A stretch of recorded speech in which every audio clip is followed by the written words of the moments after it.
I know you're nervous for the Rams, but you got to be a little enthusiastic after being there. Bro, that game atmosphere was ridiculous. The energy, the electricity. That place was rocking. Anyone was there, and a lot of the Super Buck fans were there too. The Bucs. Tampa Tones.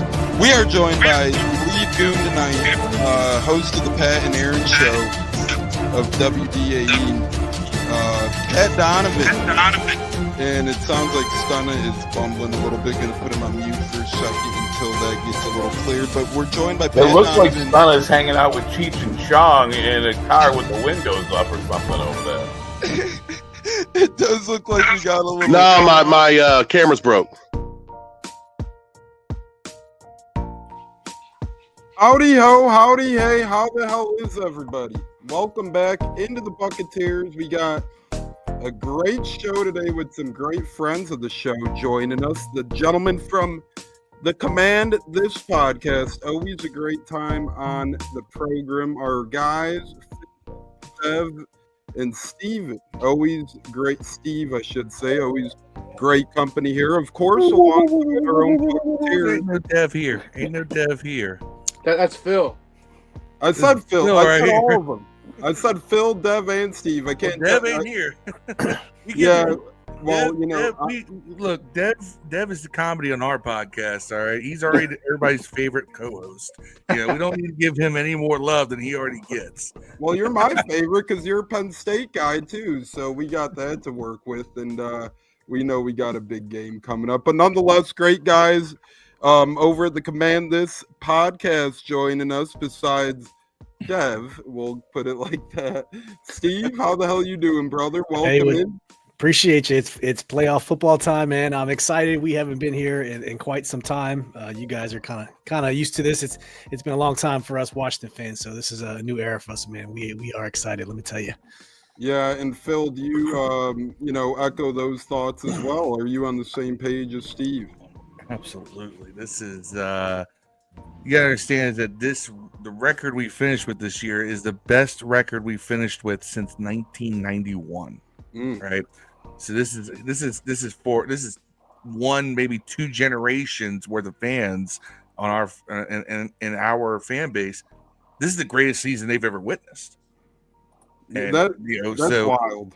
It's there's a lot of excitement. There's a lot of, but there's also the sense with a lot of people, we're just playing with house money at this point. No one expected us to be a 12-win team. You always want to make noise the year you're not expected to make noise, right? So this is a perfect year for the Commanders to sneak in there, try and ruffle some feathers, because we know the pressure starts building when expectations are there. But to me, the Commanders are one of those dangerous teams. They proved it all throughout the second half of the season on why they're dangerous. I mean, they took down foes like the Eagles, Falcons in overtime, and so forth to end the stretch there. So very intrigued at this matchup. Very excited to say the least. And I think you make a great point that a lot of people overlook. It's like, hey, Commanders haven't been good in quite some time.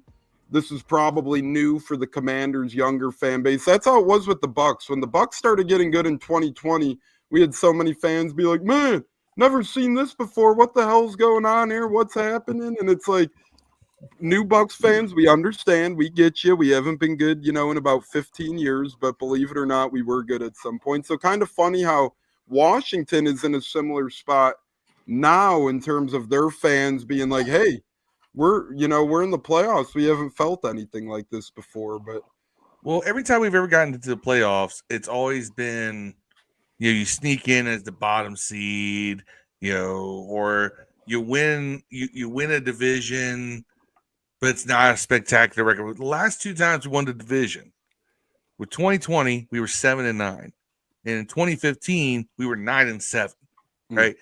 The last time we had a 10-win team before this year was 2012. So, just the idea of double-digit wins has always been this mystical barrier. So for us to be at 12 wins is definitely it's uncharted territory for a lot of people. For us older heads, we know, we grew up with it being 10 wins was the minimum every year. during the first Gibbs era. But yeah, now it's totally different. It's a totally different vibe. It's pure excitement. I was at the Falcons game, which is our last regular season game of the year, and it was just everybody's just happy to exist at this point. So yeah, it's been tons of fun.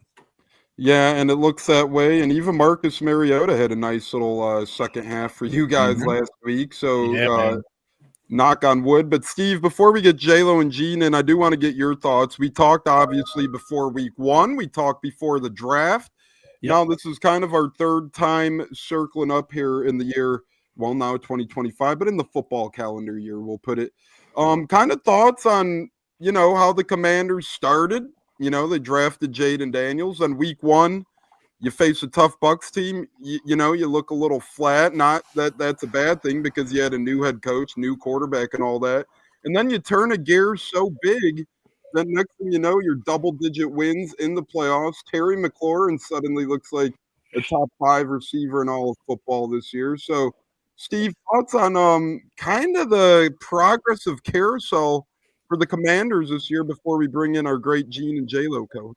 Yeah, it's been well. First off, thanks for having us, man. And it's been a great run. After we played you guys in week 1, we were still finding our way. We didn't know what type of offense we had, and then we ripped off 7 out of 8 wins right after we played you guys. Now, granted, a lot of those teams weren't world beaters by any chance. Giants, Bengals, Cardinals, Browns barely lost to the Ravens. We barely lost to the Steelers. We just competed, man. And Phil will tell you, and I'll tell you that my predicted win for this team, I predicted 7. Phil predicted 8. We're playing with house money from this point on. So win or lose come Sunday, of course you want to win. This year was all about seeing if Jayden's the guy, and clearly we've checked that block. And so going into this offseason, we don't talk about Black Monday. We're not looking for a coach. We're not looking for a quarterback. So regardless what happens, man, we've had a great year. Jayden has been a nice surprise. Finally, we're able to expose the world to the real Terry McLaurin. Zach Ertz has been a great surprise too. Resurgence of youth, and a couple other free agents picked up in the offseason, Jeremy Chin, Frankie Louvu, and our rookie Mikey Sammer still out of Michigan. Great surprises for us, man. So we are excited. We have a good youthful team, although this roster still needs a lot of work. 12-5, but don't fool you, man. We still have a lot of holes on this team. And, you guys are kind of in a similar coaching spot as the Buccaneers, and we'll get into that here shortly. But, you hire a defensive guy, you have some success. Next thing you know, your offensive coordinator's going to pretty much be mentioned in every head coaching search at some point in capacity. So you guys are at a similar crossroads as the Bucs, and we'll break that down. J-Lo, good evening, my friend. How the hell you doing? Welcome into the show. You know the command this podcast as well as any of us, brother. How are you? Good, man. Division champs again. Bucs run the South. Fuck the Falcons. They Falcons like I knew they would. We got y'all, man. We helped. Yeah, you. we helped y'all out on that one. Hold on, I have it written down. Thanks for beating Atlanta. but long story short, though, congratulations on the Commanders making the playoffs. They definitely surprised a lot of us, because even I thought about 7 wins I think you guys were going to get. So, and you did us a favor. You beat Atlanta. You did your part and help us out. And now we're going to have a nice, awesome game Sunday night, man. Can't wait. Gene, thoughts on the game? But I have to look back. I know I wrote them down somewhere, but I did have the Commanders either be in the 7 seed or the 8 seed and just missing the playoffs this season. So I predicted him better than most, but we'll get into that here as well. But Mr. Gene, how the hell are you doing, brother? Welcome into the show as always. Doing good. Welcome, guys. This is the first time I've gotten to actually work with you. I'm happy for your organization. Thank you. You guys have an amazing quarterback, and I saw that in game 1 when he was getting rushed. He was running all over our asses, and he remained calm. And normally you get the deer in the headlights. Let me throw a pick 6, and but he remained calm. And just seeing that and just watching him elevate himself and slow down the speed of the game, it was just incredible to watch. And, having Cliff Kingsbury as your offensive coordinator, I felt really benefited your quarterback as well. So I think you guys are pointed in the right direction, and had a nice draft, and you were able to get a lot of players that were able to contribute to your team. So this is going to be a fun game to watch. Win or lose, whatever happens, this is the quality football that you want to see in the postseason. I'm going to leave it to the command this guy, Steve, Phil. I want you guys to fill in the blank, no pun intended, but whoever wants to go first, go for it. You guys had certain expectations, as we all do, for our teams coming into the year. So, Steve, to sum it up, you would say the Washington Commanders did blank in the 2024 NFL season. Fill in the blank time. The right word I'm looking for would say overperformed. If that's a singular word, overperformed. Like I said, we weren't expecting it to be what it was, and we're excited, man. And we get a text into the show. Either one of you guys could handle this one as well from Pops watching. He says, can you ask them if the topic comes up? Jayden Daniels is a runner. We see running QBs all the time nowadays, sadly, some don't have a great body and get hurt a lot. Look at Anthony Richardson, your own RG3 before. Phil or Steve, does that ever kind of make you guys, and it makes me nervous now with the Bucs. I guess Baker Mayfield thinks he's Michael Vick out there getting 68 rushing yards last week, but does it make you fellas nervous at all? I mean, he's a great passer too, but he's awesome on his feet. When you see a big hit happen, do the RG3 comparisons ever happen or, trigger in Washington? Well, I'll say this. That was my biggest concern with Jayden Daniels coming out of the draft, was that he seemed RG3's biggest problem. Dude was all-world sprinter. I mean, they wanted him to be an Olympic hurdler, but he had no vision when he was running, so he never saw the guy coming from the side. And in college, Jayden Daniels seemed to have that same lack of vision. However, he's proven me wrong as a pro. So he avoids a lot of hits that in college he would have taken and that RG3 would have taken as a pro. He does take some big hits. He is not the thickest of frame either at 210 pounds, and I think that might be generous.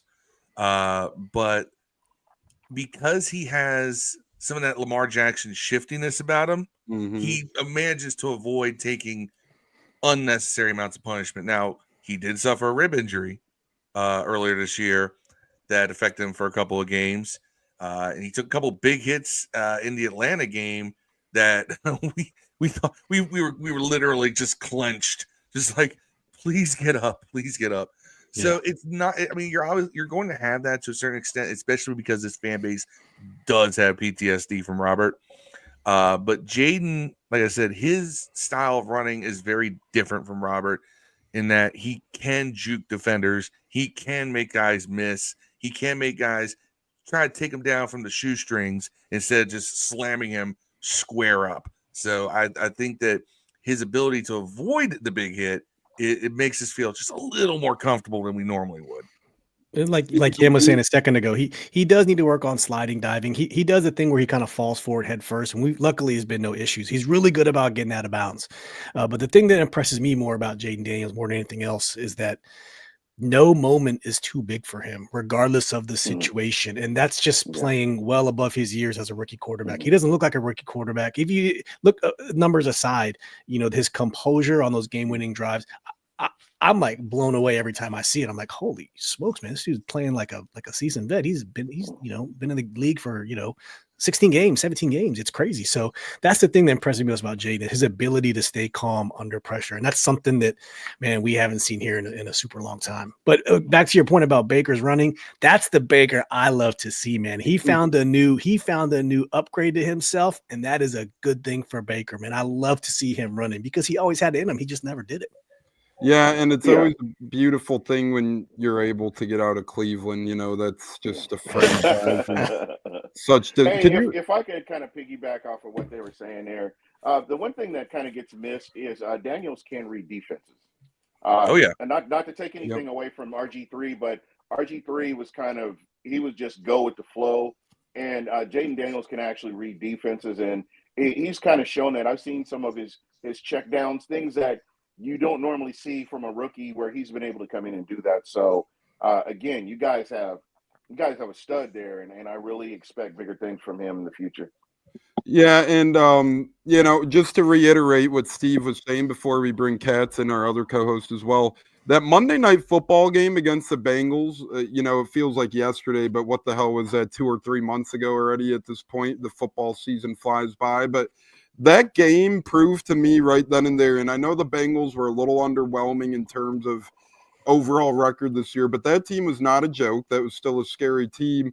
When Washington was kind of able to go punch and hand in hand with Cincinnati and take them down on Monday Night Football, that showed me a lot. And not only Jayden Daniels, but the clubhouse, the coaching staff, and everything. That showed me that Dan Quinn meant business, and that team was going to be something scary down the stretch there. But we do have a question. Washington figured it out on offense in the second half against Tampa. I'm going to leave it to Steve and Phil, and then the Buccaneers will discuss as well. But to me, even for the Bucs, good things in week one, these are two totally new ball clubs at this point in the season. Between injuries, development, rookies coming on the scene, I mean, you could look at week one for some things here and there, but Phil, Steve, you guys could take a crack at it. To me, it's almost like a whole new damn season from week one to where we are now. Good, Phil. Well, I was going to say, I mean, there's always something you can look at for that, but I agree. What you have to realize, too, is that week one, we were coming in with a brand new coaching staff, minus a couple of lower level of assistants that were kept on. We turned over, I think, 60% of the roster from last year to this year, too. So not only are you bringing in a whole new system on offense and defense, and you got all these rookies. We drafted 9 rookies. But you're bringing in all these vets from different locations as well, guys who do know the system, guys who don't know the system, and you're trying to get them to gel quickly. So I think that the team you saw in week one is not the team that you're going to see come wild card. But at the same time, I could say the same thing about the Bucs. Mm-hmm. I feel like they've really, like, the Baker Mayfield show has really taken over down south. Whereas, I mean, he looked good against us, but I think Baker has been high quality stuff for y'all at quarterback. So I think you're looking at two teams that have some familiarity from week one, but that's so long ago for both franchises. Agreed. Steve, do you echo that as well? I do. And the interesting thing is these two teams are very hot. You never want to see, regardless of the records, you never want to see the hottest teams going into the playoffs, right? You don't want to do that. You guys won, was it 7 of your last 8, and we won 5 in a row. Mm-hmm. So this is like what is the Batman phrase, when an immovable force meets an immovable object, whatever that phrase is. This is kind of what it reminds me of. Irresistible force versus the immovable object. Yeah, something like that. So I think this is going to be a hell of a showdown. And we are two different teams. The only thing that worries me now, and I don't know this about you guys, if there's any facet of your team that has changed recently, is for us, our running game has slowly taken a slight nosedive outside of Jayden. I'm talking about running backs. Austin Eckler getting hurt. Our running game is going a little bit downhill, where before, through our sustained greatness, it was really launching upward. So Jayden has been the full force of our rushing attack during these last 5 wins. And I think we need a little bit more balance because Brian Robinson's just not cutting it right now. So that's the only thing that worries from an offensive side, is our running game is just not dynamic at the moment. And on before we bring in Katz and J-Lo's thoughts, on the contrary, for the Bucs, our biggest worry or concern for us is just our status of the secondary. All of a sudden, everybody's falling like flies back there. You have Winfield a couple weeks ago go down and hasn't been seen since. Jamel Dean has 3 bad knees. I say 3 because he has so many bad knees. He has to have backup somewhere. So I don't know what the hell's going on with him. And then you look, Jordan Whitehead, Saturday morning, suffers a car accident. Now he's out for the season, or other starting safety. So you're talking about the Bucs potentially being down to 2 backup safeties starting and 2 backup corners starting, because before the season even started, Bryce Hall, who was projected to be a starting quarterback, he's down for the year. And now Jamel Dean might not play as well. So you're talking about the Bucs secondary potentially being filled with 4 backups at the helm. against a very high-end Commanders offense. J-Lo, before we get Cats, would you say that's kind of the biggest worry of the Bucs, or would you go elsewhere? No, you pretty much nailed it. That's been one of our biggest struggles is staying healthy on defense. We've been beat up all year long, especially in the DB room. I'm hoping at least get Winfield Jr. back. I feel like if we get him, he'll make a bigger difference. I feel Jamel Dean's going to be a big hit. There's been up and down that he may not make it to the game, but it's too early to tell. I feel that if he doesn't play, then Jayden Daniels is going to go all in, aiming at Josh Hayes at the corner position, because that's what the Saints did against us Sunday. Kept going after Josh Hayes. So, to me, I feel think like his ankles are still broken. Shit. We don't get a damn pass rush, man. We just can't get to the quarterback. And that's half the battle, too, is the pass rush is really just lacking. And, when your two sack leaders are interior D linemen, that sounds great, right? Like, our interior, but there's 7.5 and 6.5. Vita Vea and Kalijah Cansey led the team in sacks. You would like an edge presence, and maybe Shaq Barrett will provide that in the playoffs. Cats, are you at J.O. and saying the edge? Or are you with me saying the secondary? Or what else concerns you about the Bucs team? Well, both. I think they go hand in hand most of the time. If you've got one, the other one's weakness, it covers up the weakness. From what I understand, Baker and Mike Evans have both referred to guys coming back. They seem confident. They're in the locker room. I'm not. It sounds like they're confident that at least one of these, the three big injuries, Otten, one of them, Antoine Winfield Jr. and Jamel Dean, the three most notable of guys that could come back. If I'm missing someone, I don't think I am. I think they're the only three now that realistically could. Yes, so because Bowles pretty much said Godwin and Servachi Dennis are done for the year. So, which I figured they would be. Turns out Edwards is okay. It was just some cramps. So I think we're going to get some guys back, and that's good news. The pass rush in the second half, they were able to figure the Bucs seemed to figure things out. I think they came into this game a little jittery, from my opinion, based on the fact that you saw a lot of missed tackles. They were overrunning some plays in the first half, failing to wrap up. There was just they were just a bit off, unfortunately. Now, they've shown since the bye week in the second halves of games, they've been able to tighten up. And all but the Dallas game, they've ended up winning every single one of them. I know people can say what they want about the opponents. You'd like them to come out in games and play like that too, and it hasn't happened. Maybe it does this week. I don't know. They've shown that they can close out games defensively, and they've kept the offense, which struggled in the first half of this prior game.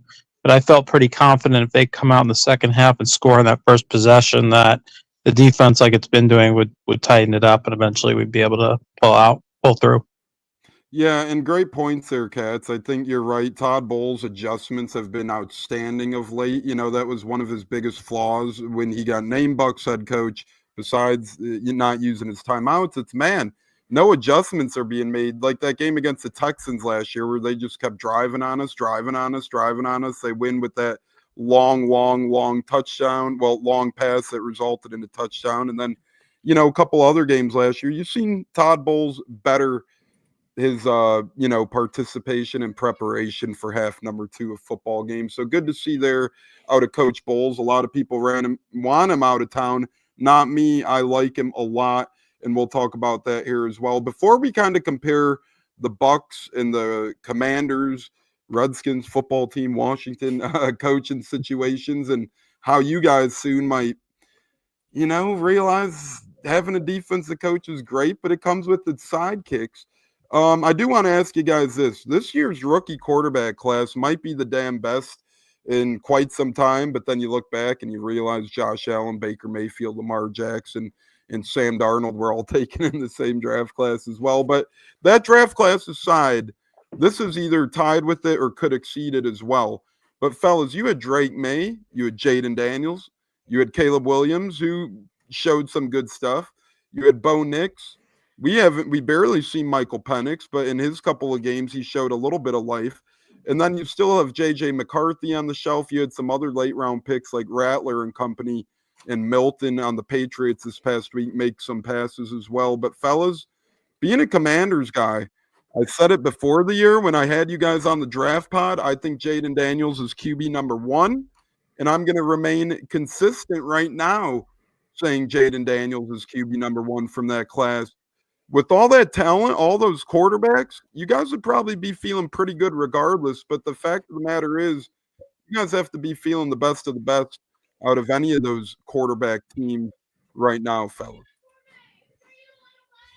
I mean, I can't disagree with that. I feel as good as anyone, and I was someone who literally said, I sat there and I went with the I was almost like a coin flip between Jayden and Drake May, and my whole thing was that surprisingly the running quarterback Heisman Trophy winner was the one I said had the higher floor and the lower ceiling. Now I may have underestimated Jayden's ceiling, but I always thought that Drake May is one of those guys who was a long-term potential guy as opposed to a now guy. I thought Jayden was better now. I thought Caleb Williams was the most pro ready. And if he was somewhere other than Chicago, maybe I could have a better assessment of him. But he's in quarterback purgatory for at least the next 3 years. So hopefully he can rise above his own situation for his own sake. He is a DC area native, so I want to see him do well. Mm-hmm. But yeah, I think we're all feeling very good about Jayden. We're very happy that for once we've had the number 2 pick a couple of times, and we always turned out to be definitely the number 2 pick. Like Robert Griffin III was great, but everyone thought Andrew Luck was better. And, I thought, are we going to have another one of those situations where, hey, Jayden's pretty good, but Caleb's great. And it's turned out that no, we may have actually, at least in year 1, lucked out with the better pick. So, hopefully that continues for us. But yeah, this has been an extremely fun quarterback class to watch. I was a big Michael Penix fan myself too. So seeing him come out there and, showcase that snap release of his has been fun to watch. It wasn't fun against us, but it's been fun to watch otherwise. Yeah, and he's from the Tampa area, so you got some people who are Penix guys around there as well because, hey, you like to root for the hometown kid unless it's against us, and I hope bad things 2 times a year at the very least. Steve, you probably feel the same. Hey, we hit a home run at least to this point. I mean, when I watch Jayden Daniels, he literally reminds me of Lamar Jackson. Yeah, Lamar Jackson, as others said, Deluxe, our guys from our show, Randall Cunningham. It's just nice. We got our guy. We're happy. This whole class is going to end up being pretty good, like you said. I mean, everyone except for, JJ McCarthy, we don't know. There's got to be one Josh Rosen out there. But usually Josh Rosen was a very high pick. So of the high guys, Spencer Rattler. Well, Spencer Rattler was a 3rd round pick, I think.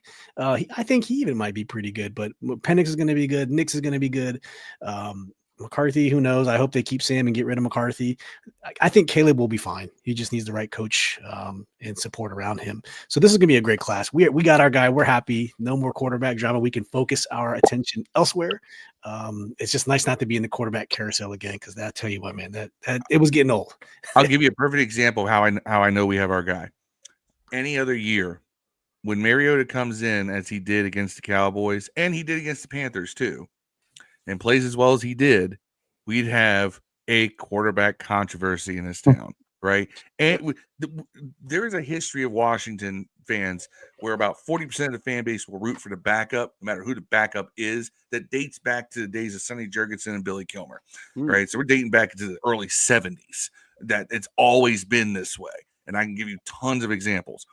The fact that Marcus Mariota goes out there, plays extremely. I mean, if you look at his numbers for the season, recognize that's pretty much 2 games that he played, and he played extremely well. And no one is even chirping the slightest bit about, well, maybe we should start Marcus. There's none of that, right? That's how you know we have our guy, is that nobody in this fan base is even contemplating the idea of, well, maybe we should look at the backup. Look how well he played when he got in. No, it's Jayden morning, Jayden afternoon, Jayden evening, Jayden at night. And let's be real. we shouldn't even be in the playoffs, right? We without Jayden, this is a 4-win team at the most. So we are thankful to have him. He's a I don't know. The centerpiece. way Marcus Mariota's played, I might still have stuck with 7-8 wins. This was we turned over 70% of our roster, like 68%. I think is a real man, like Phil was saying. This is not where we should have been, and we're just happy to be here. So the draft, we got a young guy, a lot of the young guys on the team, like Yam said, Mike Samerstill and Ben Sinnott, and Luke McCaffrey too. So we'll see how it goes. We don't have a real wide receiver too. That's our only downfall. It's Terry McLaurin and Terry and the who else? Name your person. The last few weeks, Olamide Zaccheaus has really come on board as a number 2. But would I want to go into next year with him as our number 2? No. But he's definitely come aboard. We've been waiting for somebody to step up, and he's proven that. So I mean, at least we have somebody who's competent enough for now. But that is wide receiver 2 across from Terry is definitely something we got to look at in the offseason. Take some pressure off him. He did kill his old team, the Falcons, when they played on Sunday night, kind of his welcome to the party game. But I agree. When you look at the Bucs, not to compare, but they always look to keep adding. They have Evans and Godwin, but they still draft receivers. They still bring in a veteran when you need. So the point of the Commanders should be, hey, we got Jayden Daniels, McLaurin, we got him some other good pieces, but let's keep adding. The more we add, the merrier around this guy. Cats, we know that as Bucs fans, the more we add, the merrier around Baker. Thoughts on facing Jayden Daniels and this Commanders offense come Sunday with our Bucs defense with the current state it's in? Well, it presents a new challenge for us because I can't recall, though actually I shouldn't say I can't recall. Well, I was going to say the last time we faced a running quarterback that can run, we just faced Bryce Young a few weeks ago. We had a hard time with him in the first meeting. We had a very difficult time. And I'm not comparing him and saying he's nearly as good as Jayden Daniels, although he's been better this season. In my opinion, he's definitely taken a step forward. In the second meeting, we did a much better job. It helped that our offense was on schedule that entire game, the second meeting. So, obviously, the game plan is going to have to be, I think that's where you look first. Our pass defense has been rough. I don't, like I said, regardless of who's available, how's our D line going to handle that? Maintaining their gap integrity, all that stuff. Do you have to put a spy on him? Linebacker, we're very thin, as we know. So it presents a very unique challenge. I'd hope that they, obviously, like I said, the second Carolina game, I'd hope some of the things that they did in that game defensively, they can carry over to this game. Like I said, they're two different quarterbacks. I'm just only looking at the similarity that they're both extremely mobile, can burn you with their legs. I think Jayden certainly as a passer is superior to Bryce Young, except for when he plays against the Falcons. I had to get my dig in at the team that led this division by 3 games and lost it by 2. Nice job, Raheem, getting drunk with the players on Saturday night, I presume. I couldn't help myself, folks. I could not help it. Could not help myself at getting my little dig in there. But yeah, that's anyway. Get back on schedule on topic. Yeah, that would be what I would look towards and see how the Bucs can handle it. Yeah, there's no easy task. I love that the gloves are off when it comes to Raheem Morris. I remember being in Atlanta after that Thursday night game because I was there live. Tough L in overtime, especially being there, flying out there. And the next day we're sitting around and, nice homeless guy comes up. We give him some money, have a good conversation. And his last words were, man, we got the easiest schedule in the league. We easily going to win this division. And I was just sitting there. Okay. We see y'all in a couple weeks. What happens? We lose again in a couple weeks to Atlanta. I'm like, what the going on here? The Kyle Pitts play still has me seeing red. Even when we won the division, I'm still mad about that play.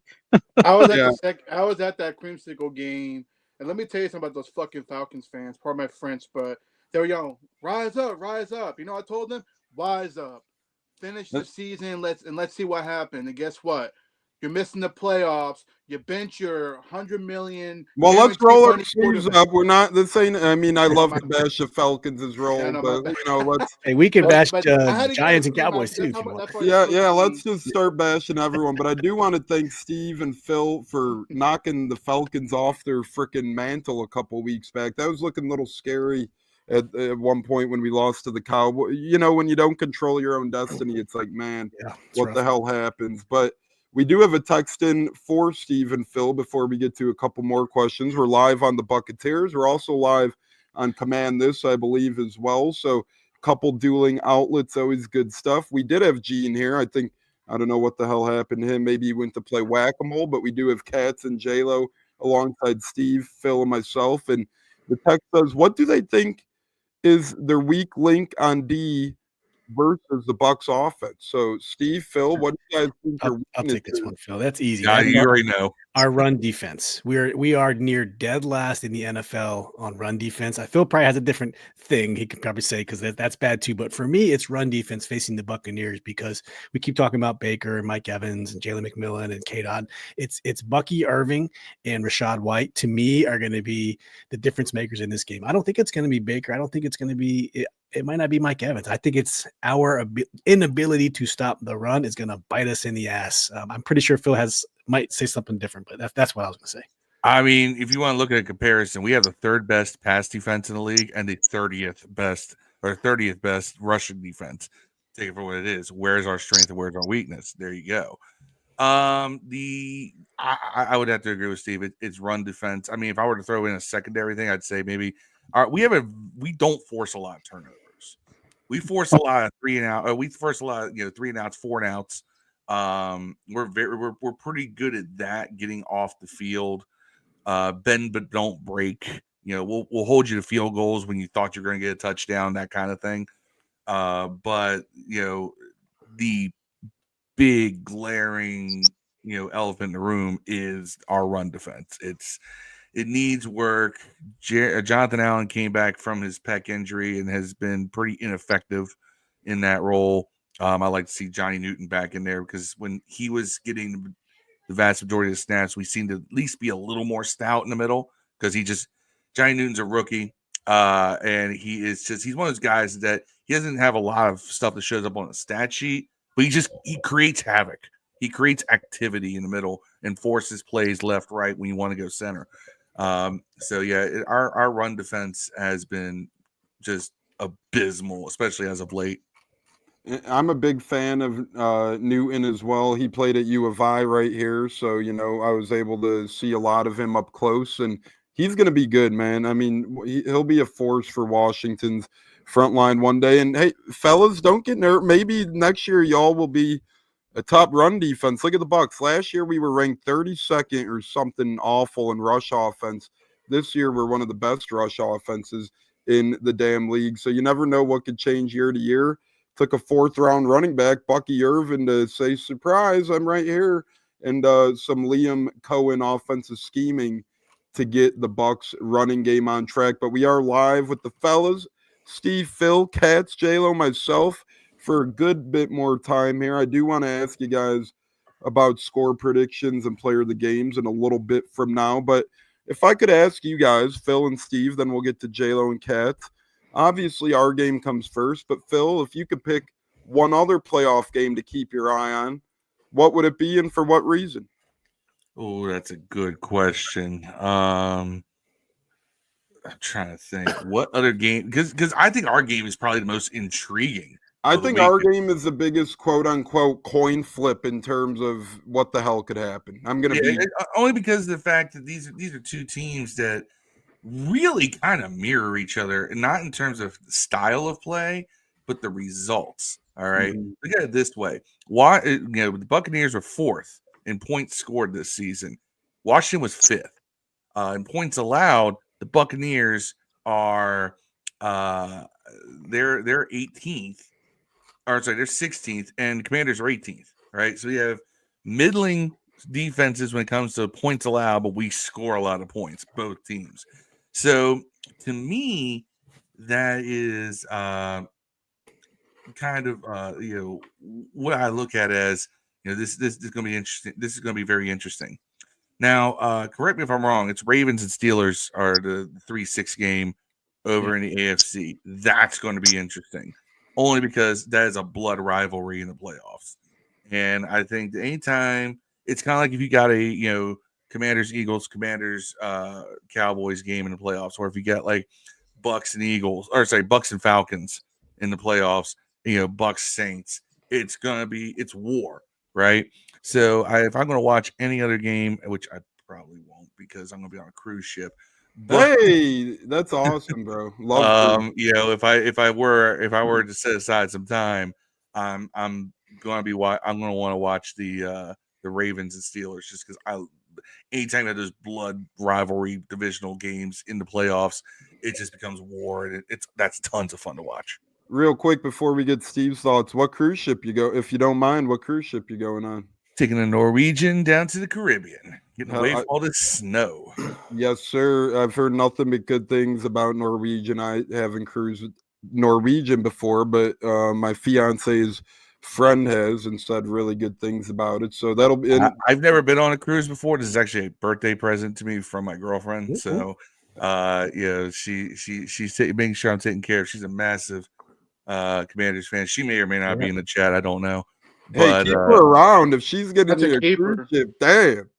That's awesome. All right, no, Awesome. we've already done this go around once, and we 10 years later found ourselves back together. So, but nonetheless, she's a massive Commanders fan as well. So I know that when this game comes on the ship, we'll both be at the bar watching. That's a given. We already have talked about that. But no, if I was watching another game, it's gotta be Ravens Steelers. I just like I said, it's gonna be that those games are always war. Yeah, the great JC Allen from Sports Illustrated joins the chat saying, "Sup, fellas, sup, JC from Sports Illustrated. Thank you as always for participating." I actually watched Bucs Saints last year on a cruise ship. Pretty good time, pretty fun. Seeing fans around the ship being like, "Hey, we're stuck here together." So whatever. It also helps that I have the unlimited drink package. Yes, that makes it that much better until morning when then the free breakfast comes and it happens all over again. So you'll be good. Breakfast? You think I'm getting up that early? Bloody Marys for breakfast and espresso. There you go. martinis That's for the ultimate breakfast. hangover cure. My man knows. Yes, sir. Tones knows, people. That's the cruise breakfast right there. Sorry, I could talk cruising all day, but before I keep doing that and everyone tunes us out, Steve, what other matchup are you looking for? To me, I'm going to keep it in the NFC. It's going to be the Eagles and the Packers. It's the land of the injured quarterbacks. Jordan Love was hurt. Malik Willis was hurt. Jalen Hurts has been concussed since our game like 4 weeks ago. Kenny Pickett has been concussed. You got Tanner McKee as the third string. I don't know what's going to happen in that Green Bay Philadelphia game, because the reason why it intrigued me outside of the injuries is that in a crazy scenario, there is a way Washington can host a home playoff game. If all things happen crazily, if Green Bay makes it all the way and we make it all the way to the NFC Championship, we can host the playoff game. So I'm going to start with that one. It's a crazy scenario. But yeah, that's the one I will look forward to more. Plus, I just want to see the Eagles lose anyway. So and honestly, I'm with Steve just because I want to see the atmosphere of a divisional round playoff game at Northwest Stadium, just because we haven't had one in God knows how long. So for us to be able to host one I think the last time we hosted a divisional round playoff game was against the Bucs at the end of the 1999 season. No, that was played here. Was that played there? Okay. Yeah. I retract my previous statement then. I was trying to go off of visual memory. I remember there's a lot of red in the stadium. So we had the Heineke Brady showdown. That was in that was a wild card game. I know, it was still COVID, fun though. So COVID year, nobody in the stands. Yeah, and but I'm trying to think as well. But I will say crazier things have happened, because when the Bucs were in the playoffs in 2020, we were the 5 seed, and we kind of kept thinking, how the hell could we get a home playoff game down the road? And we kept hoping. Well, crazy enough, it came in the Super Bowl for the Bucs, but It was, and then the bastard Rams had to copy our shit a year later, and it wasn't the coolest 50 thing to some do. Super Bowls, never had a home team in there, and then we went back to back. It was in the script. Yeah, it was Arian Foster scripted that shit out. That's for damn sure. But no, I think Packers Eagles is intriguing. But crazier things have happened, and I will say Ravens Steelers very intriguing because Mike Tomlin's tired of hearing, could Tomlin win again? Could Tomlin win again? So he's gonna be ready for battle. J-Lo, what game you going with on the playoff docket outside of the Bucs? One that's been mentioned or one that hasn't? Lay it on us, brother. I gotta stick with the NFC Monday Night Football with the Vikings at LA. These are two high-powered offenses. I think it's going to be a complete shootout. Their head coach came from the Sean McVay tree, so offensively it's going to be a hell of a game. And personally, I want the Rams knocked out of the playoffs. I don't want to play the Rams. To me, the Rams, when it comes to Sean McVay, he owns top bowls on when it comes to his offensive play calling. Even though we did beat him on Monday night a couple of seasons ago, or no, not Monday night, I'm sorry, it was a Sunday game back in 2022, but still, that man crushed our dreams of going back to back when they came to our house and knocked us off, and that was heartbreaking. But anyway, that's the game I'll be looking forward to Monday night, depending how we do, of course. Cats, what say you? One that's been mentioned, or are you holding a surprise for us? Green Bay, Philly as well. I'm interested to see that. Most obviously don't really. It seems like Green Bay's been given very. I know you love Packers fans, Cats. I don't like. Oh, I like them more than Eagle fans. That I will tell you right now. Yes. I don't like either one of them, but I really don't like Eagle fans. There you go. It seems like Green Bay is being given not much of a chance here. I know they're a 5-6 point underdog maybe, which is not a huge number. 4.5. But I'm interested to see that because Green Bay, defensively has been solid. They run the ball well with Josh Jacobs. I know Christian Watson is out. That's a big loss. But again, what our Commanders fan said, the injured quarterbacks on both sides. Who's healthier, Hurts or Jordan Love? We saw the Packers last year go into Dallas and just completely beat the shit out of them. I think Philly's better team than Dallas was, but then again, Dallas looked like one of the favorites last year, and we saw what happened there. So I'm interested to see if Green Bay can replicate that performance this year against Philly. I'll just play devil's advocate because I would mention a couple of the games talked about already, but I'm going to go ahead and have fun here and say from a betting perspective, it was really interesting, and I know the Texans haven't been shit this year in terms of expectations, but it was really still interesting to see the Chargers open up as 3.5 point favorites on the road. I know they got Harbaugh. I know they got Herbert. Their defense is clicking, but still, that surprises me in round one in Houston, in Houston's permanent time slot, early Saturday game. That's hilarious. Every time they make the playoffs, they're literally the first game on Saturday because no one really wants to watch Houston, but neither near or there. I think as a betting fan, as a bettor, I'm interested to see how that game goes because Chargers laying the 3 is interesting. You don't really see that round one, especially a team that was as hyped as Houston was. And I know they got Diggs out, but it's not like CJ Stroud's banged up. It's not like Mixon's going to miss playing. It's not like a couple of their other high-end players are going to be showing the door for that game. So Vegas has that much faith in Harbaugh and his boys kind of intrigues me. And hey, will they actually show up and cover the 3 or, are they going to take a first round L to Houston, which wouldn't really surprise anybody either. So as a betting guy, that one kind of intrigues me. Now, fellas, we only got, I'm keeping you guys overtime. I'll send you a check on the side real quick or something like that. But, before we get to score predictions, player of the game predictions, and whatnot, we do have a couple of questions. How pissed was Saquon sitting last Sunday and watch Micah? I don't think Saquon was mad necessarily, only a couple of reasons. A, record's a record, but Eric Dickerson did that record in many less games than a 17-game season. And B, Saquon's been injury prone his whole career. I know the record was kind of staring him in the eyes right there, but at the end of the day, an injury-prone running back, that's another thing, a running back who takes the brunt of all hits, I think is more understanding of maybe. And it's not like he needed 20 or 30 yards, right? He still needed 100-something rushing yards in that game. So you're talking about needing to get Saquon still 15 to 20 carries approximately, which is, a big risk opposed to Mike Evans. Yes, it's still a risk, but, he just needed on average about 5 to 6 catches to get where he needed to be. So I understand. Maybe if anything, I'd be mad if I'm Cooper Rush because I lost out on $500,000 because Jerry Jones is a cheap bastard. And that's an embarrassment. That's an embarrassment to the Cowboys, and that's an embarrassment to the National Football League. You're a fucking millionaire, probably a billionaire, you jag off, and you're benching a quarterback to save $500,000. Was not surprised in the least. I wish Saquon would have broke that record, though, against the Giants.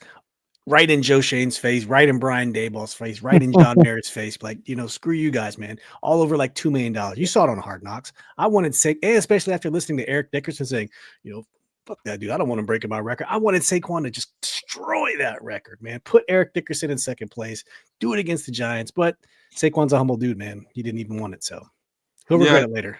He'll regret it later when he's looking back in history and he's like, my name could have been there. But I do get the Eagles' perspective with an injury but that would have been awesome. Fuck the Giants. It's like, you guys treated me like shit my whole career, and now I could walk back right in here. And how the hell does Brian Daboll keep his job? I mean, and Joe Shane.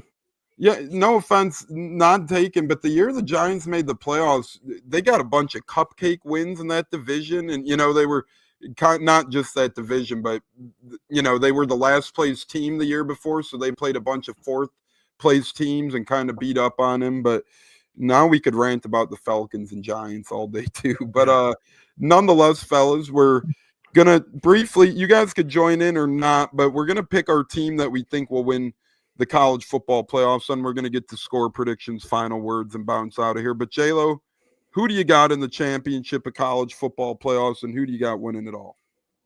Oh shit. Damn, I wasn't ready for that one. But I'm thinking you must have not read the script, fam. I say Texas, and sorry, Joey, Penn State. Give me Texas, Penn State in the national championship. Man, Joey's probably gonna hate me later for this one. But anyway, I think that's what's gonna happen. I think they're both gonna be really good competitive games. But at the end of the day, I can't stand Ohio State. Fuck them. I think Texas will end up getting it. And then you said score prediction or no? No, you don't need a score, but Okay.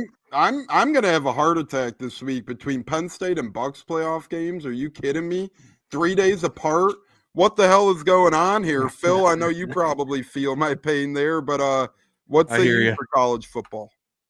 Well, I'm going to say this: so long as I can see Penn State in the championship game, I can see them beating Notre Dame.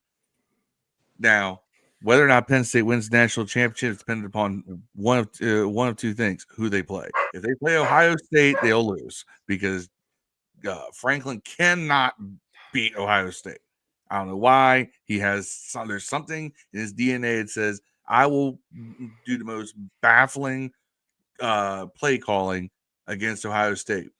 But if I don't think Ohio State makes it, I think it's going to be Texas, Penn State. And I think if that's the case, I do think that Penn State could pull that out. I do think they are a more complete team than Texas. So, that's how I see that going down. That's how I hope it goes down. But this whole playoff has been interesting to watch, for sure. It really has, and I know people will cry blowouts and whatnot and reseeding but guys, remember it's year one of a 12-game play. It's going to get fine-tuned over time. They're going to get the seedings down. They're going to get more things right. And B, let's not pretend like the NFL. You've had the Bucs are 8-9 and hosted 7-9. We did too. Yeah, you guys hosted us at 7-9. So both of our teams are very familiar with that. But there has to be some sort of criteria. That's why I really don't mind that, because I love it. Yeah, exactly. It adds drama. It's a balance of power across the conferences now. You know what? Win your conference and shut up. Exactly. That's what it comes down to. If you're that good, go out there and win your damn conference and shut up. Or if you're that good, go ahead and get some big wins so you don't have to win your conference. But Steve, who do you got if you got a dog in the fight? I don't have a dog in this fight, first and foremost. I'm a Virginia Tech and I'm a Maryland fan. So I don't have a dog in this fight at all. That being said, I think it's going to be Ohio State and Penn State, and I think Ohio State's going to take it all. I know that's not a popular opinion around here, but I think Ohio State's going to take it all. I want Texas to win it all, just because I love the story, and but I think it's going to be Ohio State taking it all. It'll be Penn State versus Ohio State. Ohio State's going to win it all. I was upset to see Virginia Tech go down against Minnesota in the Mayo Bowl the other night. It's been a rough ever since Beamer left. It's just been it's I don't know, man. I put a little cheddar on VT, and they kept getting it into the red zone, and then they kind of kept blowing it. But hey, we'll see if they could return to their powerhouse like defense and whatnot in the upcoming years. But Cats, if you could pick one college team, I know you're not the biggest of college guys, but between Penn State, Notre Dame, Ohio State, Texas, if you had to pull for one, who would you root for? I'll pull for Penn State because they're your team, Tones. Yes, that's why you're my. Well, that's not why, but that's why I love you, buddy. That's why we're the Buccaneers. We're a brotherhood. But obviously, I have Penn State. Notre Dame is a great team. They're like Phil said about the Bucs and Commanders, or was that Steve? But these are two hot teams. Notre Dame and Penn State are two really hot teams too. Notre Dame suffered that little fluke loss to NIU, then went on an absolute tear the rest of the way and never looked back. Penn State went on a roll ever since the Ohio State loss. Only game they lost was to Oregon in the Big Ten championship, which ended up not really meaning too much to either of those teams because they were both in the playoffs regardless. But give me Penn State and give me Ohio State. Give me Penn State to take down Ohio State in something Franklin could never do. He could never beat Ohio State. He could never beat Michigan. That changes this year. We're going to get a big win against Ohio State. Nobody be filming this because if we do lose to Ohio State, I'll be on freezing cold takes. But we're going to do it. We're going to beat Notre Dame. We're going to beat Ohio State. I have a feeling. Now, I got a house divided. My brother, well, he doesn't live with us, but me and my old man, he's a Notre Dame guy. I'm a Penn State guy. My brother's a Notre Dame guy. So we're going to have to put on the boxing gloves and figure this damn thing out. But Penn State, Bucs football, going to give me some heart attacks here in the near future. Fellas, we have a little bit of time left. I know it's only Tuesday. A lot could change and a lot of things. So we are going to get to our, us Buccaneers will name a Commanders player we fair. You guys will name a Bucs player y'all fair. And then if we have score predictions, we will give them. But before that, real quick, in 30 seconds or less, J-Lo, if you were looking for a job, what is the job out of head coach or GM carousel out of opportunities open? What do you think is the most intriguing? To me, I say Chicago. I think they got the right offensive pieces there. I think if you get a good offensive play caller there, I think they can do a lot of good things, especially with Caleb Williams. That's where I think Cliff Kingsbury could be a one they can pull because he coached Caleb Williams at USC in his last season there. So there is some familiarity, but that's just speculation. But to me, I think Chicago would be the intriguing spot. Jacksonville, the owner sucks.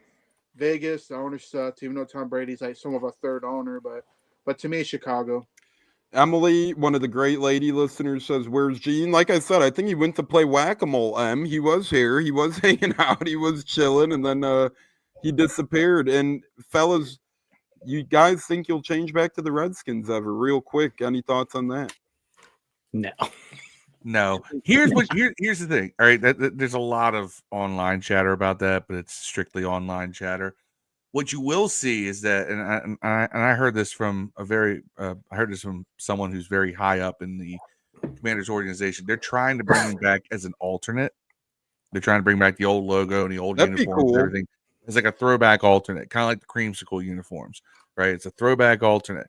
And it's funny because the team itself has not shied away from the old name or anything like that when talking about things that happened in the past, right? Mm-hmm. When they talk about the history and everything else, a lot of people are afraid that they're going to start censoring the logo or they're going to start bleeping, they'll bleep out the name or something like that, or whatever. No, they haven't done that.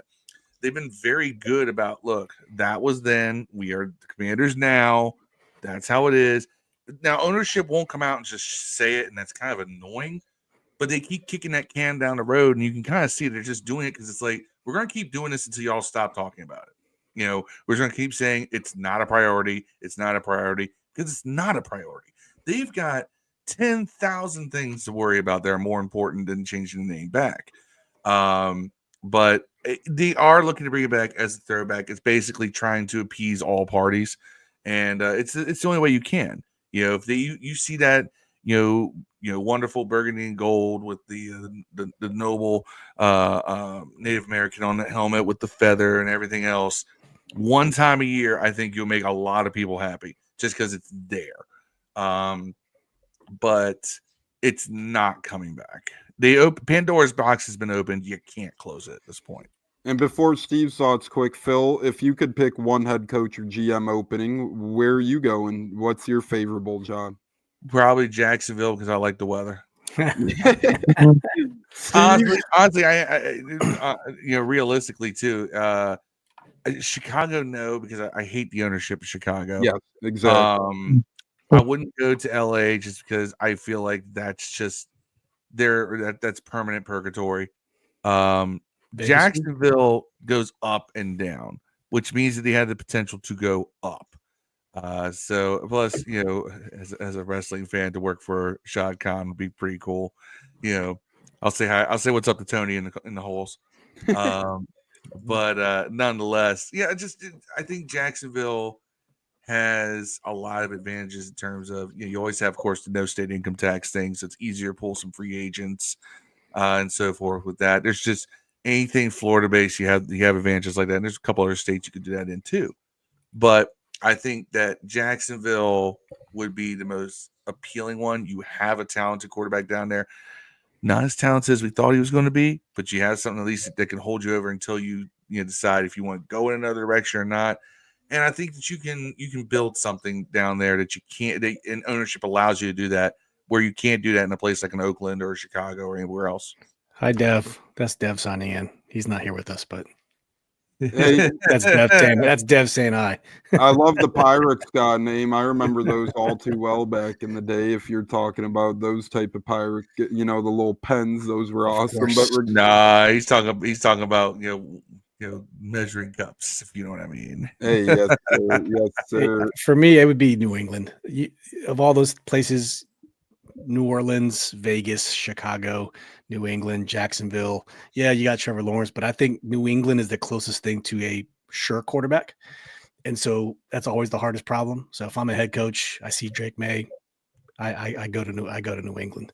And they got a little bit of a Commanders or Redskins, because you allow me to say, for history purposes, I could say Redskins. Say Redskins. We still wear Redskins all the time. No, I say Redskins all the time too. Yeah. Yes, sir. I love that, man. Yeah. But for purposes, New England kind of has the Kirk Cousins RG3 situation going on with Milton and Drake May, just in case, you know, May gets hurt or something. At least you have a backup or whatever. But yeah, Steve, real quick, Redskins thoughts? Are you like Phil? That's done? Yeah, I don't really care. I think it's done. We still wear our Redskins gear. That we heard from, you know, someone high up in the organization, rhymes with Beam Resident, that it's going to be a throwback gear. So it ain't coming back. We love it. It's nostalgic. I'm not ashamed to wear my stuff anymore. I think people have taken a liking to the old name again, but it ain't coming back. Especially now that we're winning. There's too much name. This logo is selling in the DMV associated with it. Yeah, it's not coming back. Yeah, this logo is selling big time in the DMV. That's the other thing too. If this wasn't selling, then you might have some kind of an argument for, well, see, no one's buying the taco stands. Yeah, but no, this W, you see it everywhere. Yeah, up here. It looks a little bit like the Western Michigan logo football. Every time I see Western Michigan, I think of the Commanders too, because it's like, you know, they look alike. But Phil, to piggyback off your point of the Jaguars and wrestling, I remember when they did Urban Meyer skits with AEW back in the day. Oh, I remember when they did the Anarchy, or what was it? No, Anarchy in the Arena, but it was the Stadium Stampede. Yeah. And then all of a sudden, Urban Meyer's on my screen and getting a laptop yanked out of his hands and smashed over someone's head. I mean, and Urban Meyer's like, what the hell? That was his best skit in Jacksonville. That was the isn't it? best thing. That's the best thing Urban Meyer did in Jacksonville was being on AEW pay per view, making a At least cameo. on a non-bye week, we'll put it like that. Richard says I'm in LA and I still refer to the chart. It's hard, man. It's hard to break trends, especially like I'll call the Oakland A's or whatever the hell you call them now. I'll call them Oakland forever because it's stuck like that, you know. But Cats, if you could pick one opening GM head coach, where are you going? I'll go New England as well, based on the quarterback situation. You got a promising young quarterback, which is so And I difficult think for you so have many teams. $150 million to spend as well. You do, yeah. So I would have to go with New England. Let's just hope they actually let their new coach spend it, not like poor Gerard Mayo. Mike J-Lo. Vrabel, you mean? Yeah, I think that's as good. I mean, if New England does anything else, they're a bunch of sad sacks of shit. Yeah, But it's coming. Robert Kraft wouldn't surprise. Maybe. Well, I'll save my thoughts on that. But J-Lo, give us your thoughts on head coach or GM job openings. Well, I think Or I you did already already. said the Bears. I said Chicago. Yeah, just because sorry, Caleb Williams, the weapons he's got on I offense. forgot about that. No, Oh, you're you're good, you're you're good. valid. So I'll close it out then. I guess I'll go head coach wise. I have New England number one in terms of the situation to take over. But in terms of living, sign me up for Jacksonville. GM wise, I'd go Tennessee. You got the number one overall pick. You do have some talent on both sides of the ball. And no way I'm GMing Aaron Rodgers and the Jets. How fucked up is that? The Jets fire Mike Tannenbaum as general manager and then hire him to find their next general manager. So messed up. So messed up. It's like playing. And that's the other thing. I would say this: Titans would be my number two. I will, of course. If it's my job, I consider where I'm living too. And Nashville's a wonderful place. But the Jets interviewed Ron Rivera for a head coaching job. And we're over here like, what? That man's getting another chance? How about Brian Leftwich interviewing for the Patriots job? That blew my mind. No, that's a check the box. That's interview. That's a Rooney rule right there. And I hate to bring it up, but some teams actually, take in a whole pool of candidates and do it accordingly. Some teams just check boxes. Pep Hamilton and Byron Leftwich not head coaches in college, let alone the NFL. I mean, a little crazy there, but Godspeed. We all know Mike Vrabel's pretty much going there. Dev starting us off 28-24 as we're getting here into score predictions. So Cats, will start with you. I know if you don't want to give us a score, that's fine, but give us your Bucs player and Commanders player to look out for, Cats, if you don't want to give us a score. For the Commanders, Zach Ertz. We've had a tough time here and there. We did a good job on Brock Bowers, I recall, but the Raiders quarterback, So, Zach Ertz for me, worries me. And for us, look out. I'm going to go with Bucky Irving. I like both picks. Ertz has had a nice little year for, being quote unquote over the hill. He's still got a pep in his step, man. Not at all. Real quick, Richard said, no, Will Levis is backing up. He's not going to start in Tennessee next year. I think they're going to, pull the plug. And if you're Tennessee, you take a QB or you trade down a couple spots and accumulate picks and take a QB and back a little bit because there might not be a quote-unquote first overall pick QB. But regardless, I find it hard-pressed to believe that Mayo boy Will Levis gets his chance. Dev says prime to Raiders. I could see that. Tom Brady did groom Shedeur Sanders and help train him a little bit as well, and now Brady's an owner of the Raiders. So there's a lot of dots that connect there. Dev, you might be onto something. J-Lo, score prediction, Commanders player to look out for, and Bucs player to look out for.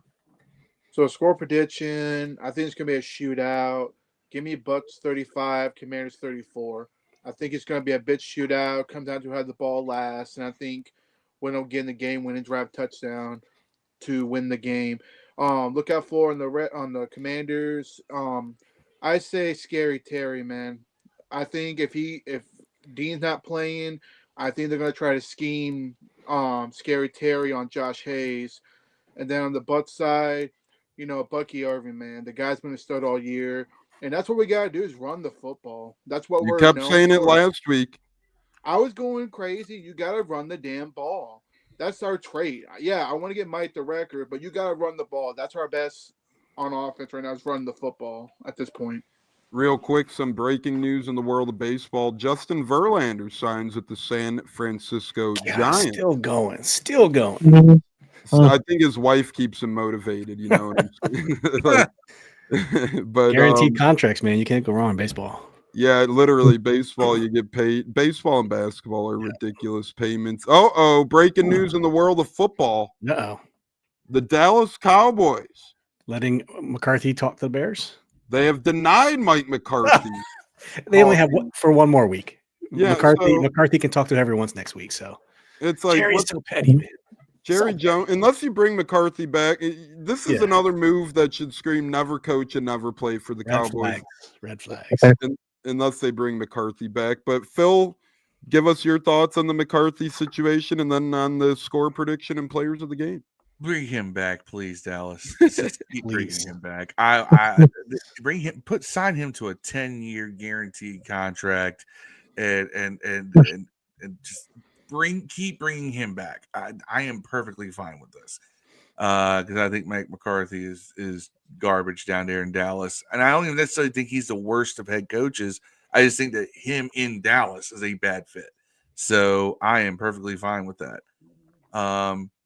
As far as score predictions, I'm kind of feeling very similar to some of the other thought processes here. I'm going to say 31-28 Commanders. It is going to be a shootout. It's going to be who has the ball last, and if it's Jayden, it's going to happen. The kid is cool as ice. He already set a record for the most touchdown passes in the last 30 seconds or overtime in NFL history. That's not just a rookie record. That's an all-time record. That's insane. Right? That is, for a rookie to be that good under pressure, says a lot. And it also says a lot about the play calling and what they allow them to do in those pressure situations. So I do think that's just it. I feel like that's how it's going to end. It's going to be one of these last second drives. The cardiac kids come out again. Players to watch for Tampa Bay. I'm definitely going to be on the Bucky Irving bandwagon on that one.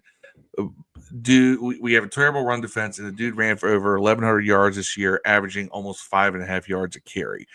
And that was against everyone. So I just see him being their standout, the guy that they got to lean on, especially because of the fact that our pass defense is pretty good in terms of mitigating yards. So they got to get their yards where they can get it. Where do you do it against Commanders? Do it against the run.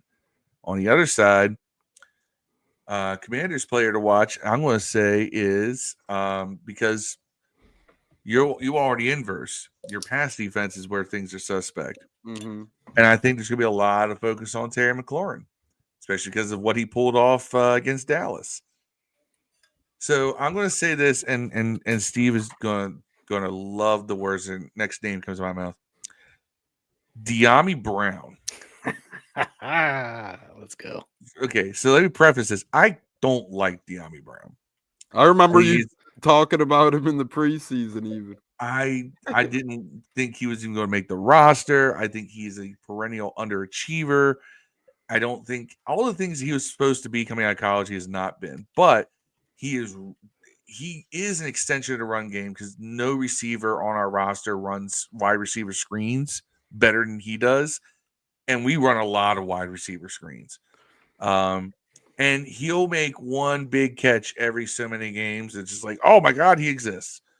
Last week against Dallas, he threw a pass that Olamide Zaccheaus dropped, and Zaccheaus was 10 yards wide open for a touchdown. Zaccheaus couldn't figure out how to get his hands set to catch the ball. It was very frustrating. But the fact that he could pull that off shows that he can do these things. So I think that Dyami Brown is going to be a guy who comes out of nowhere because Zaccheaus has kind of has shown up. Terry is Terry. Zach Ertz is Zach Ertz. So who's that guy that the Bucs aren't looking for that can produce? And I think that Diami could be that guy. I think that's a good, interesting pick there, De'Ami Brown. Yeah, I remember our convos about him. I still don't like him, and I don't want him on this roster next year. Hey, if he has one time to earn your respect, it's right now. Look, if he wants to have his Heineke moment, I mean, now would be the time. Please do. Steve, where you heading in the score prediction and your players of the game?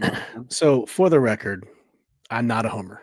All right. When week 1, I picked the Bucs to win 27-24. Just for the record. I picked the Bucs to win as well. And I really, really, with all my heart, I think the Commanders will win this game by the skin of our teeth. It's going to be just like you guys said, J-Lo said, it's going to be a shootout. It's going to come down to the last possession. And I think it's going to be, I'm going to say like a 26-24. I'm going to go 26-24. And it really, I think I could flip either way, but I'm going to, if you're holding a gun to my head, I'm going to say Commanders, but it's going to be a close game. We are so evenly matched. For me to watch out, I don't want to pin the rose on Bucky, but I'm just going to say Bucky and Rashad. Your running game in general, because those guys can also catch the ball out of the backfield too.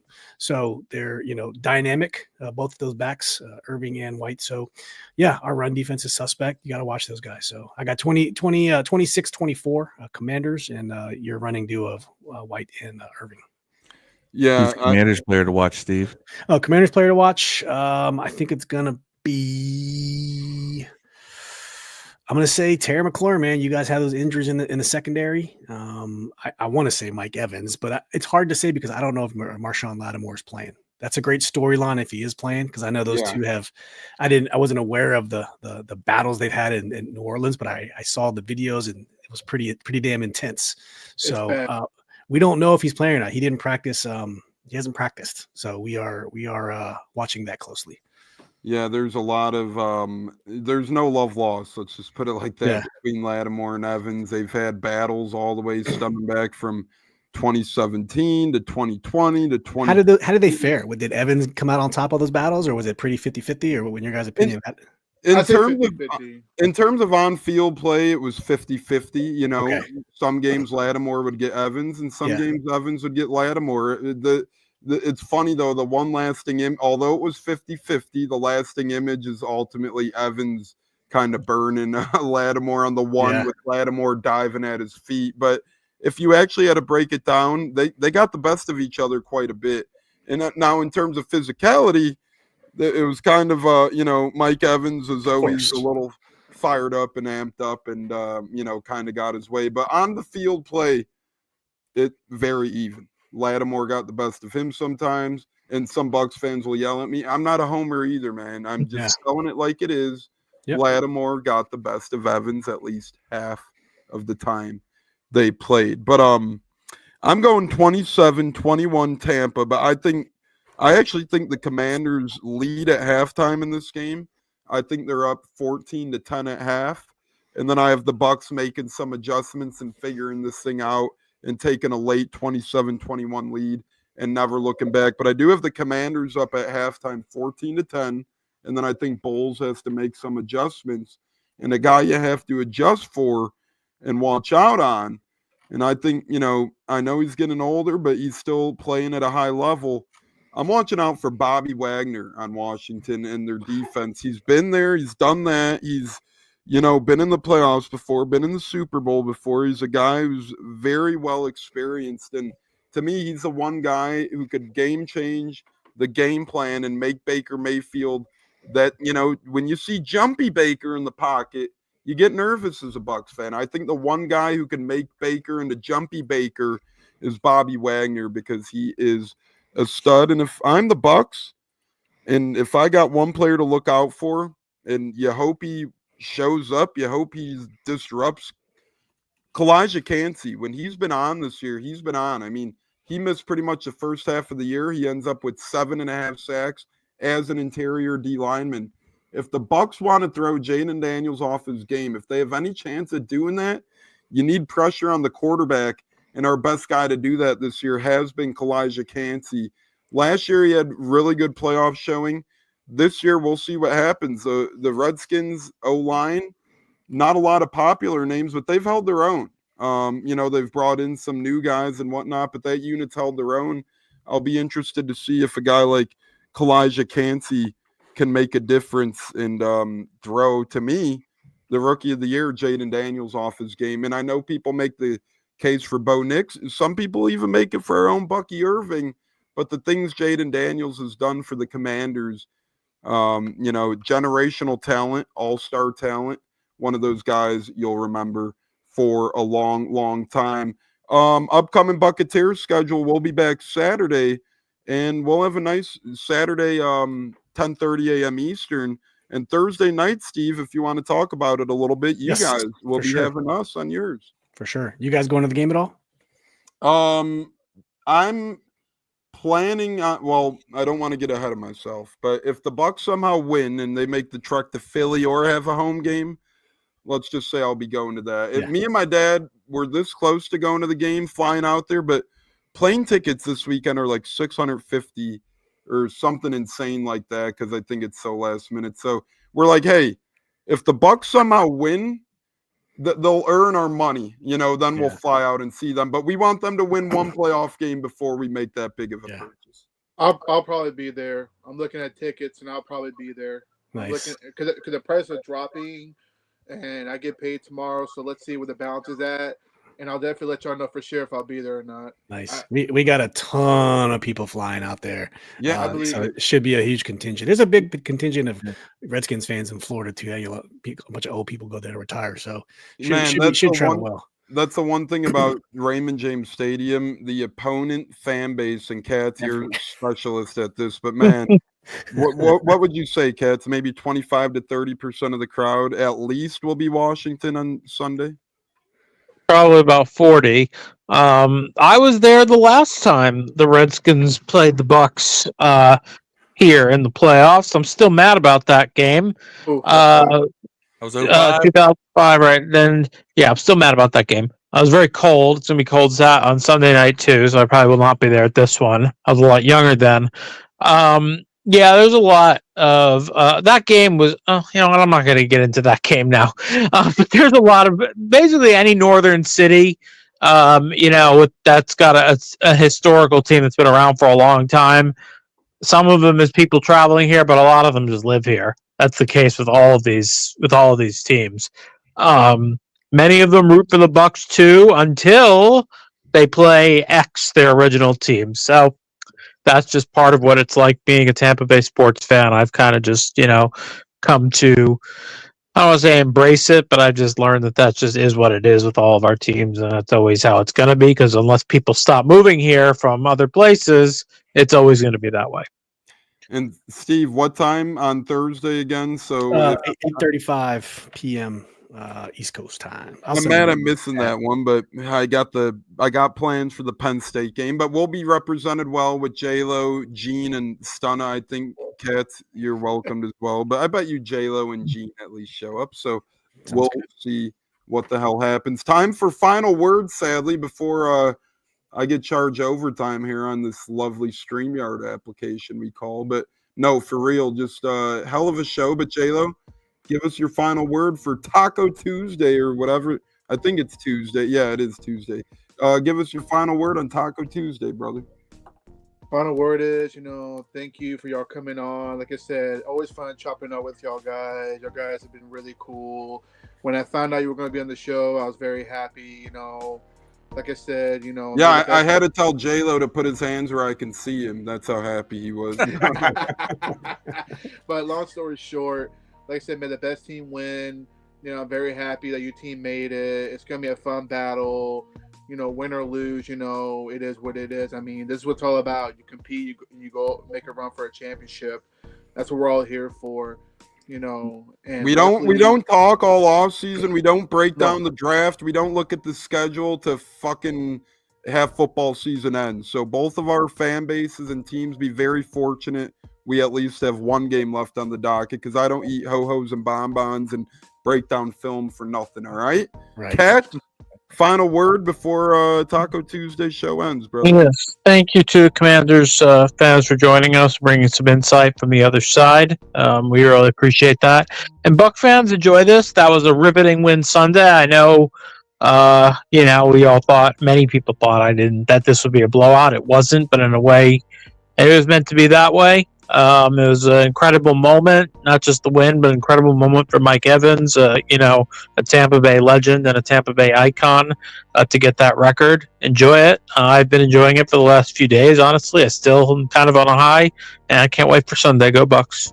Literally a natural high. Speaking of natural high, Phil will have one on the cruise ship because they're incredible. Phil, final word for the program, brother. Always great talking some wrestling, cruising, football, whatever. Exactly. It's always a fun time to be on this podcast. I always try to make sure that I join whenever Steve says, "Oh, I got the Buccaneers lined up." I'm like, "Oh, I'm there, for sure." But Love it, bro. I'm telling you, this is gonna be fun football this weekend, especially. Like I said, I think that our game is the one to watch out of all the playoff games this weekend. Bucs, Commanders. There's this weird thing where, for us, we've basically played two teams in the playoffs for the past 25 years. It's the Seahawks and it's the Buccaneers, right? So for us, when it comes to playoff rivals, the Bucs are one of our playoff rivals, for sure. Even though we haven't made that many appearances in the playoffs, so realistically, this is going to be fun times. This is definitely one of those games where I know our fan base looks at it as a respect thing. It's not like we're playing, some universally hated team like the Eagles or the Cowboys. So, for us, it's like, all right, we got the Bucs. Cool. We know these guys. This is always fun. The games are always close and interesting when we play them in the playoffs. Let's go. Let's do this. Let's make this happen. So, I made the best team win on Sunday. And, that's all there is to it. Look forward to chopping up with you guys again on Thursday as well. Yeah, we can't wait for that. Awesome chat tonight. You could tell Washington, Tampa fans, they really have no beat. The chat was incredible tonight. And really, even if we go down to Washington, I hope you guys do end up going all the way at that point then, because not really a fan of anyone else in the playoffs. So, my fiance Olivia, if you're listening, earmuff, she's a Packer fan. So we'll talk later. That's sure. Okay. We have one of our most consistent fans of our podcast is a Packers fan. He was in the chat tonight, Shy Guns. So, hey, there we go. And not only that, he's a Packers fan that lives in Chicago.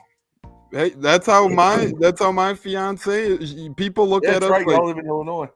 Yeah, we get the Tampa fan, Green Bay fan. I'm like, the Bear. Come on, man, come on. But just how it be sometime. But Steve, final thoughts for the show, brother. Always great having you, my friend. You, Phil, Dev, all you guys are awesome. Yeah, Tones, J-Lo, Cat's not here. Yeah, I think Cats went to join Gene in the game of Whack-A-Mole. Okay. Well, appreciate you guys having us, man. It's always fun. Like Phil said, man, this is just about respect. Regardless if we lose to you guys, it would be a good loss. I'm a big Baker fan, so if we get eliminated, I would love to see Baker continue to go win the whole damn thing. Maybe Minnesota, because the Darnold story is kind of intriguing, but Baker's my guy. I want to see him do well, regardless of what happens. I'm glad he found his way. So it's been a pleasure. Hope to see some of you guys Thursday, and I'm happy we had this relationship going, and only look forward to continue it even further. So appreciate you. Yeah, that's going to be beautiful this offseason when draft, free agency, when hot news comes up. We're right here. So maybe y'all will sign a Buck, or we'll sign a Commando, or something along those lines to get another show going. But reminder, Thursday, 8:35 p.m. Eastern on the Command This podcast, J-Lo and the Buccaneers make their way over there for another great crossover. And then Saturday morning, we'll be back 10:30 a.m. Eastern breaking down the game, final injury report, and so much more. But everybody, God bless and be safe. Phil, you and the lady have a great time on your cruise, my friend. Win or lose, you booze, okay? Just remember that. You're on a cruise, so always great time. There's going to be a lot of booze on this cruise. I already know it. Yes, sir. The drink package already on the way. Made the best of it, brother. It's awesome. You'll love it. You won't be disappointed. And Steve, my friend, you stay strong as well, brother. We'll be seeing you on Thursday, my man. All righty, sounds good. Fire the damn cannons, go Bucks, or if you're listening and you're a Washington guy, go Commandos for your sake. Raise hail, baby. Raise Hell. Fire the damn cannons. I was in a Bleacher Report video one time, and they put that in there when I was saying that, so I always say it now. Nice. Fire the damn cannons. And Mike McCarthy, I guess you're not getting fired because it looks like if Cowboys are rejecting you, Jared Jones, sad ass, will probably keep you. Or he's just being really petty. We don't know. Yeah, well, we saw that with Cooper Rush on full display. But fuck the Cowboys, Saints, Giants, and Falcons, Panthers, Eagles. Everyone else, God bless. Go Bucs, go Commandos. We'll see you guys on Thursday on the Commanders side, 8:35 p.m. Eastern. Peace.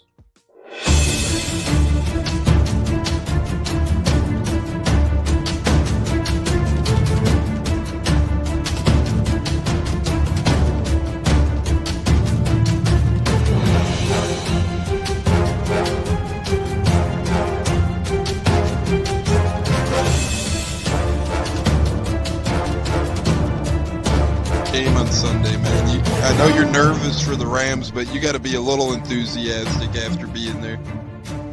Bro, that game atmosphere was ridiculous. The energy, the electricity. That place was rocking. Anyone was there, and a lot of the Super Buck fans were there too. The Bucs. Tampa Tones. We are joined by lead goon tonight, host of the Pat and Aaron Show of WDAE, Pat Donovan. And it sounds like Stunna is bumbling a little bit. Going to put him on mute for a second until that gets a little cleared. But we're joined by Pat It looks like Donovan. Stunna's hanging out with Cheech and Chong in a car with the windows up or something over there. It does look like we got a little. No, my camera's broke.